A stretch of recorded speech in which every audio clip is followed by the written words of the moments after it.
Dacă mai pui mâna pe mine, îți dau vreo două... Îți dau două motive pentru care să cumperi un apartament, minim un apartament, la Ivory Residence, Rondo EV Pipera. Pe lângă faptul că avem, ăsta nu intră în motive, pe lângă faptul că avem 1,3 hectare de zonă verde, nu o să fie niciodată așa ceva și distanță între blocuri de, cât a zis, 35 de metri. Primul motiv e că avem la parterul unui bloc 170 de metri, care înseamnă The Crown 11. Ce înseamnă asta? Disponibil pentru toți influencerii, pentru podcastiștii, pentru cei care fac ședințe foto și așa mai departe.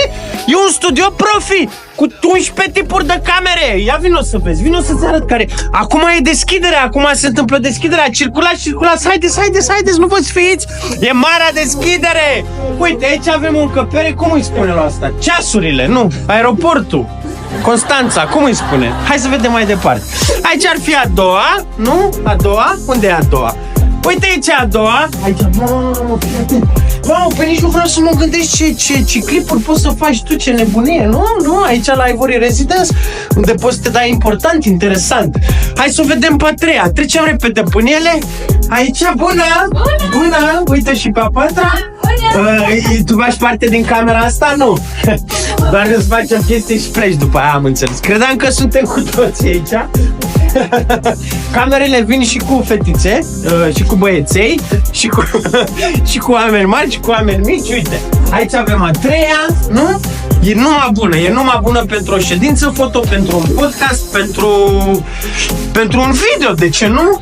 Uite, ia uite, cât crezi că... Eu cred că dacă vindem aceștia Adidas, cumpărăm două camere de 67 de metri pătrați, chiar aici la ia uite, și asta e spălătoria, din nou, totul e aiurea, totul e ca să-ți ia ochii și să te filmezi tu. N-au butoane, nu s-a adevărat. Mă și văd cu fustiță scurtă cum vin așa și face o poză să eu sunt spălătoreasă.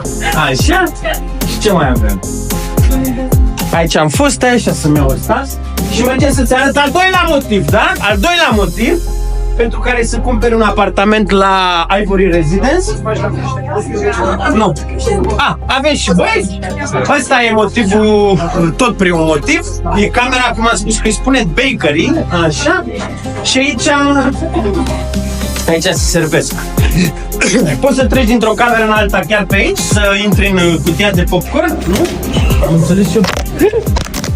Hai, tăticule!